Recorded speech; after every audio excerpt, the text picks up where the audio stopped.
Somewhere beneath the desert floor of western Iran, inside tunnels drilled through solid rock, Iran spent the last decade hiding what it believed was its ultimate insurance policy. Hardened underground bunkers packed with ballistic missiles, buried so deep that no weapon on Earth, or so Tehran believed, could reach them. Last night, the United States military proved that belief wrong, and the way it did it changes everything about how this war gets fought from here forward. And before we get into the full picture, understand this. What happened last night was not a continuation of what came before it. It was a crossing of a line that Iran spent 40 years and billions of dollars trying to make uncrossable. That line is now gone, and the implications of that extend far beyond the immediate strike results. Let's start with what actually happened, because the confirmed details are more significant than the headlines are capturing. CENTCOM released a statement confirming strikes against multiple underground missile storage and preparation facilities across western Iran. These are not surface-level launch pads. These are hardened bunkers, some buried between 60 and 100 meters below ground, tunneled directly into the kind of dense rock geology that Iran's military engineers specifically selected because they believed it would survive anything in the American arsenal. They were wrong. And the weapon that proved them wrong has a name most people outside defense circles have never heard until now. The GBU-57 Massive Ordnance Penetrator. 30,000 pounds of precision-engineered destruction. A bomb so large it can only be carried by one aircraft in the entire American inventory, the B-2 Spirit stealth bomber, flying out of Whiteman Air Force Base in Missouri. This weapon was not built for general purpose. It was built for exactly one mission category: to reach the things that nothing else can reach. Underground facilities buried so deep that conventional air power cannot touch them. The engineers who designed the GBU-57 had one target type in mind when they drew up the specifications: deeply buried, hardened structures inside countries that believe depth equals immunity. Last night, that weapon was employed against Iranian underground missile infrastructure in a confirmed and documented strike package. And the results speak directly to something the Islamic Republic has been banking on for years: the assumption that going underground meant going untouchable. Here is why that assumption was always more fragile than Tehran wanted to admit. The physics of how a bunker buster works are not complicated once you break them down. A standard bomb, even a large one, detonates on contact with a surface and releases its energy outward and upward. It is devastating against anything at or near ground level. But against a target buried under tens of meters of dense rock, most of that energy simply dissipates into the earth above the actual target. The rock absorbs the blast before it ever reaches the facility below. This is why conventional air power has historically struggled against deeply buried infrastructure, and why countries like Iran invested so heavily in underground construction in the first place. They were not wrong about the physics. They were wrong about the conclusion those physics pointed to. Because the engineers at the United States Air Force Research Laboratory spent decades studying exactly that problem, and their answer was not a bigger conventional bomb. Their answer was a penetrator, a weapon engineered not primarily to explode on contact, but to punch through the earth first, and then explode once it has reached the target depth. The GBU-57 achieves this through a combination of factors that work together in sequence. First, its case is constructed from a high-strength steel alloy specifically engineered to survive the deceleration forces of punching through meters of rock without the weapon body deforming or the fuse triggering prematurely. Second, its shape is optimized for penetration, a hardened nose designed to keep the weapon moving forward through the earth rather than deflecting or breaking apart on initial contact. Third, and most critically, it carries a programmable fuse system that can be set to delay detonation until the weapon has traveled a specified depth into the target medium. So the weapon hits the surface, keeps moving downward through the rock, and only detonates when it has reached the depth where the target actually sits. Against the geological conditions present at most of Iran's underground facilities, the GBU-57 can penetrate somewhere in the range of 60 meters of reinforced concrete or an equivalent depth of dense rock before detonating. Against targets buried in sedimentary rock, which is softer and less dense than granite, the effective penetration depth increases further. The specific geology underneath the facilities struck last night will determine precisely how effective last night's strikes were. But the fact that CENTCOM is confirming strikes against these facilities with the language they chose, language that describes degraded operational capability rather than failed strike attempts, tells you something important about what the battle damage assessment is currently showing. Now let's talk about why Iran built these facilities in the first place, because that context is essential to understanding what their destruction actually means. Iran's underground military construction program did not begin recently. It began in the 1980s during the Iran-Iraq War, when the Islamic Republic learned firsthand what it meant to face an adversary with air superiority and no effective way to stop the bombs falling on your territory. The lesson Tehran took from that war was direct, and it shaped every major defense defense investment decision the Islamic Republic made for the next 4 decades. If you cannot stop the aircraft, you put your most valuable assets where aircraft cannot reach them. You go underground. You go deep. You build into rock and reinforce with concrete, and you make the depth itself your primary defense. That doctrine produced a construction program of remarkable scale and ambition. Iran's underground military infrastructure expanded consistently across the decades following the Iran-Iraq War. Tunnel networks beneath mountain ranges in the western provinces, underground air bases carved directly into rock faces, missile storage facilities buried deep beneath the surface in the Zagros Mountains and the ranges north and east of Isfahan. The IRGC developed an entire engineering corps, the Khatam al-Anbiya Construction Headquarters, whose primary mission for much of its existence has been building and maintaining this underground architecture. Tens of thousands of workers, billions of dollars of investment, decades of construction, all of it built on a single strategic premise, that what you cannot be seen cannot be struck, and what is buried deep enough cannot be reached. Last night, that premise was tested against the most advanced bunker-penetrating munition ever deployed in combat, and it failed. Let that sit with you for a moment before we continue, because the strategic weight of that failure extends far beyond the physical destruction of whatever was stored in the facilities that were struck. Iran's entire underground construction program was not just a military investment, it was a strategic argument. An argument that the Islamic Republic had found a way to protect its most critical capabilities from American air power, regardless of how sophisticated that air power became. Every tunnel drilled and every meter of concrete poured was another piece of evidence supporting that argument.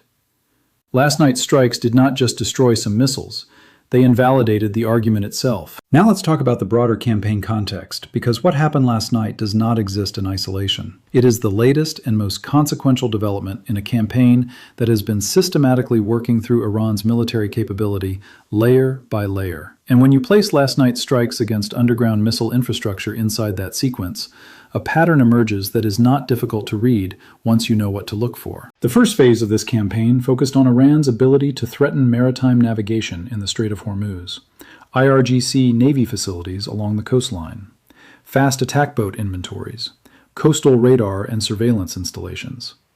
The small boat swarm capability that has been the IRGC's primary tool for harassing commercial shipping for years.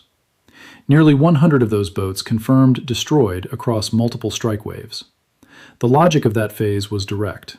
Iran had been using its maritime harassment capability against commercial shipping, and the campaign's stated objective was eliminating that threat at its source, not deterring it, eliminating it. The second phase expanded to Iran's air defense architecture, radar sites, surface-to-air missile batteries, the command nodes that coordinate the layered air defense network Iran spent years and enormous resources building specifically to deter exactly the kind of air campaign now underway. The systematic degradation of that network has produced the operational reality that now defines this conflict. American aircraft operating freely in Iranian airspace without effective opposition.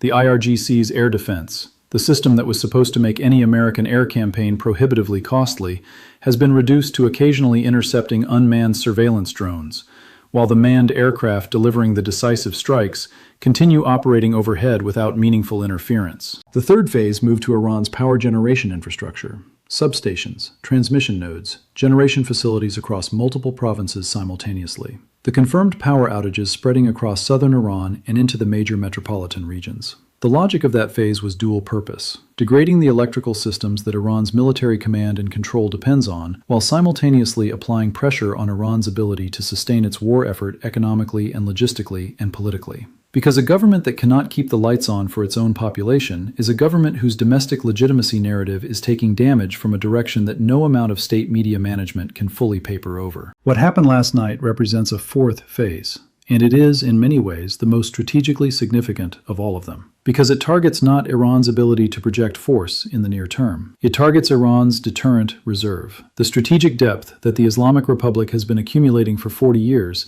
precisely so that it would always have something left, regardless of what happened on the surface. The missiles that were stored in those underground facilities were not the missiles that have already been fired in the retaliatory strikes we have seen throughout this conflict. They were the inventory Iran has been holding back. The deep reserve that is supposed to survive an air campaign and remain available for the scenarios that matter most to Iranian strategic planners. Large-scale escalation, regional war, The situations where Iran needs to be able to credibly threaten serious military consequences against adversaries who might otherwise calculate that the cost of confronting Tehran is manageable. Striking that reserve changes Iran's strategic calculus in ways that striking frontline military assets does not. Every ballistic missile that was sitting in one of those underground bunkers last night and is no longer sitting there this morning represents a permanent reduction in what Iran can threaten, not just what it can deploy today, but what it can hold over the heads of adversaries in any future confrontation for years and decades to come. Iran has spent 40 years building that deterrent inventory, specifically so that it would never face a situation where it had to negotiate from a position of military weakness. What happened last night moved the needle on that calculation in a direction Iran cannot reverse on any timeline that matters for the current conflict. And here's the piece that deserves the most careful attention from anyone trying to understand where this goes next. The decision to strike underground missile storage facilities is not simply a military targeting decision. It is a statement about how Washington has assessed the acceptable scope of this campaign. Every extension of the target set beyond the previous boundary requires deliberate authorization at a level of command authority that reflects a strategic choice, not just a tactical one. Someone in Washington decided that the United States would strike Iran's underground missile reserve. That decision was made at the highest levels of the American national security structure. The strikes were authorized. They were planned and prepared and resourced. They were executed. And the results confirmed that the authorization was not aspirational. It was operationally real. Read that slowly and let its full implications settle.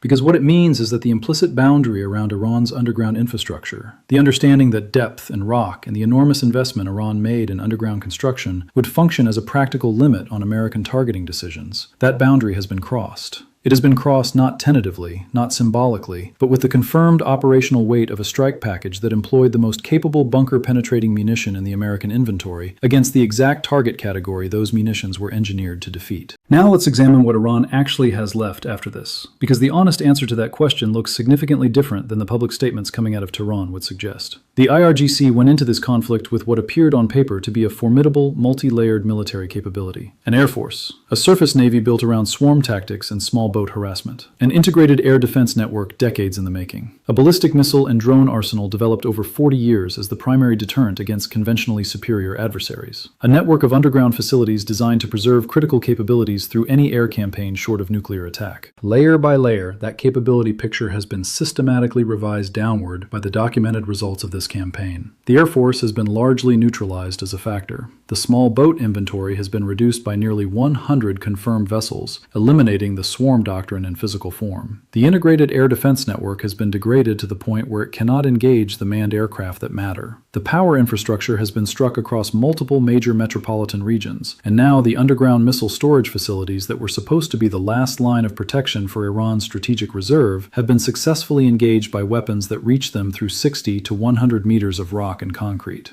What remains is a diminished ballistic missile inventory and a drone arsenal that is being depleted through a combination of direct strikes on production and storage facilities and the operational expenditure of weapons in retaliatory launches that are not achieving meaningful military results.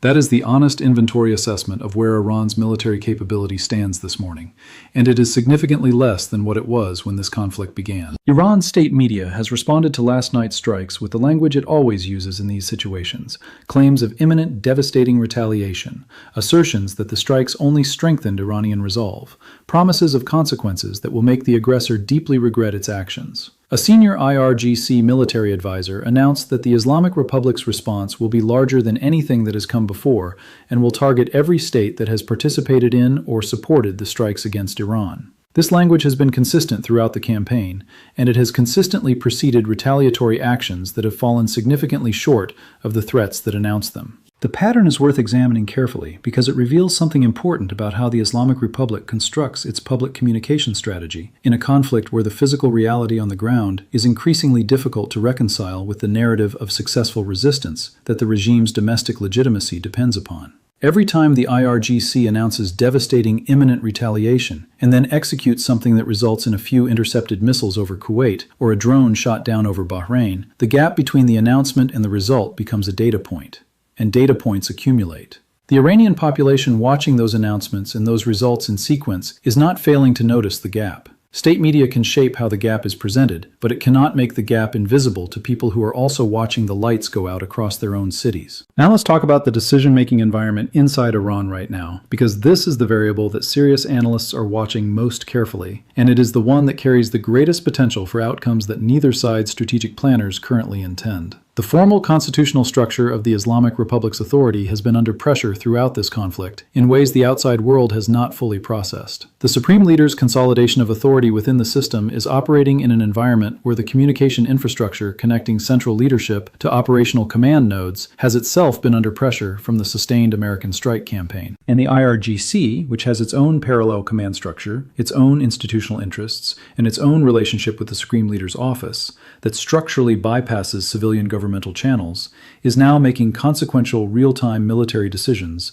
in an environment where the authorizing authority at the apex of the system may not be fully aware of every action being taken in the institution's name. This is not a theoretical concern. It is the documented operational reality of what happens to centralized command and control systems when they are subjected to sustained kinetic pressure-targeting communications infrastructure, command nodes, and physical military assets simultaneously. Individual commanders with institutional authority, genuine grievances from watching their facilities burn in globally circulated footage, and IRGC cultural conditioning that prizes demonstrating resolve above demonstrating restraint may be making decisions right now that exceed the intent or even the knowledge of whoever currently holds nominal authority at the top of the Islamic Republic's governing structure. The IRGC's institutional culture is worth understanding in this context because it shapes the decision-making environment in ways that rational strategic analysis does not always capture. This is a revolutionary force whose identity was forged in the Iran-Iraq War and has been maintained through 4 decades of ideological conditioning around the concept of resistance. Resistance against American power, resistance against Israeli military capability, resistance against the regional order that the Islamic Republic's founding ideology defines as illegitimate and deserving of fundamental transformation.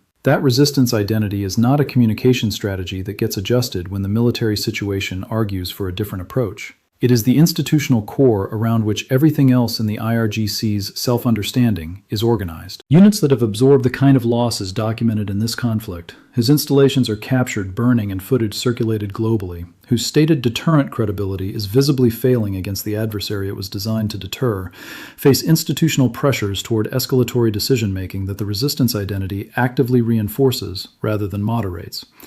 A Western military organization with institutional cultures centered on proportionality, civilian oversight, and mission restraint might respond to the current situation with a reassessment of strategic objectives and a managed de-escalation.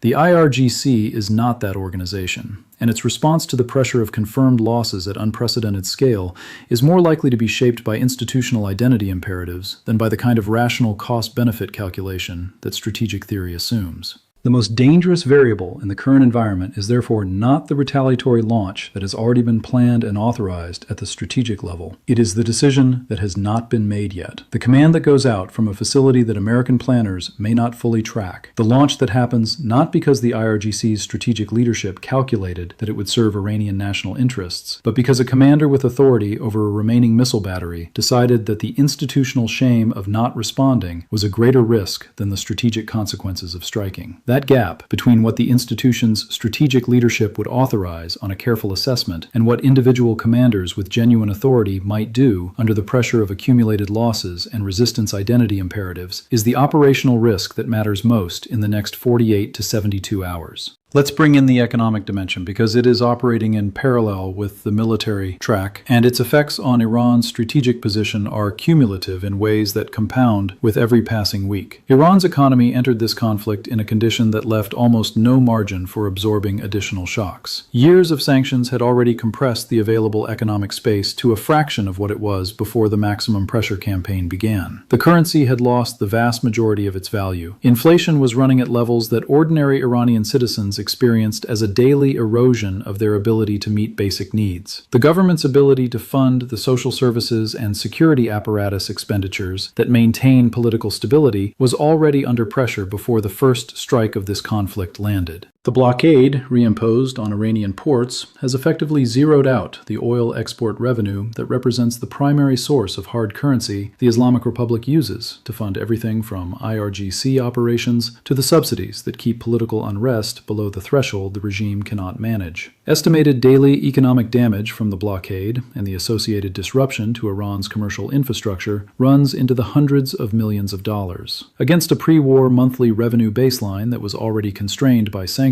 that daily damage rate is compressing Iran's fiscal runway at a pace that makes the question of how long the Islamic Republic can sustain this conflict without fundamental changes to its strategic position increasingly urgent. The power infrastructure strikes add another layer to the economic pressure, because a country that cannot reliably power its industrial facilities, its refineries, its port handling equipment, and its logistics networks is a country whose economic output is being directly degraded by the military campaign in ways that extend far beyond the direct costs of the strikes themselves. Every week of sustained power disruption in the major industrial and port regions of Iran is another week of economic output that does not happen, another week of revenue that does not materialize, another week of the fiscal runway shortening. And through all of this, the Iranian population is experiencing the consequences in their daily lives in ways that no state media narrative can fully insulate them from. The fuel lines that formed within hours of the power grid strikes, the hospitals rationing generator fuel, the water disruptions in cities that depend on electrically powered pumping systems, the businesses that cannot operate without reliable power. These are not abstract strategic effects. They are the lived experience of millions of Iranian citizens who did not choose this conflict and have no meaningful ability to influence the decisions of the government that is conducting it on their behalf. The political dimension of that lived experience is the pressure track that receives the least attention in conventional coverage of this conflict, but may ultimately be the most consequential for how it resolves. The gap between the IRGC's public statements about imminent, devastating retaliation and the physical reality that Iranian citizens can observe directly from their own darkened homes and empty fuel stations is a political resource that does not belong to the regime. It belongs to everyone inside Iran who has spent years watching the Islamic Republic govern on confrontational ideology rather than institutional competence, and has been looking for evidence that the confrontational ideology is producing the results it promises. The current military situation is not providing that evidence, and the accumulation of contrary evidence has a political weight that does not dissipate simply because the IRGC issues another statement about resistance and resolve. Where does this go from here? The honest answer is that the trajectory of every measurable variable in this conflict is moving in a direction that is not favorable to the Islamic Republic's position. Military capability diminishing, economic pressure intensifying, domestic political space narrowing, strategic reserve being struck in facilities that were supposed to be immune to the air campaign being conducted against them. The public narrative of successful resistance becoming harder to maintain against the visible evidence of what is actually happening. The underground bunkers that Iran spent 40 years and billions of dollars building as its ultimate strategic insurance policy did not survive last night. The weapon that was designed specifically to reach them reached them. The authorization that was required to employ that weapon against them was granted. And the operational result confirmed that the depth and the rock and the construction quality that Iran relied on as its primary defense were not sufficient against the munition the United States brought to the problem. Somewhere in the darkness of a command facility that may or may not have reliable communications with the central authority that is nominally directing this conflict, the people responsible for deciding what the Islamic Republic does next are making calculations right now about options whose range has narrowed significantly since last night. The strategic reserve that was supposed to always be there as the ultimate backstop is smaller this morning than it was yesterday. The facilities that were supposed to protect it have been proven reachable, and the adversary conducting the campaign has demonstrated a willingness to authorize target sets that Iran's own planning assumptions had categorized as beyond the boundary of what Washington would actually do. The bunkers are gone, the missiles that were in them are gone. The strategic argument that depth equals immunity has been answered. And the next decision, the one being made right now by people whose names we do not know, in facilities that do not appear on any map, is the one that will determine whether what comes next is a managed path toward resolution or something that neither side's planners currently intend and neither side will fully control once it begins.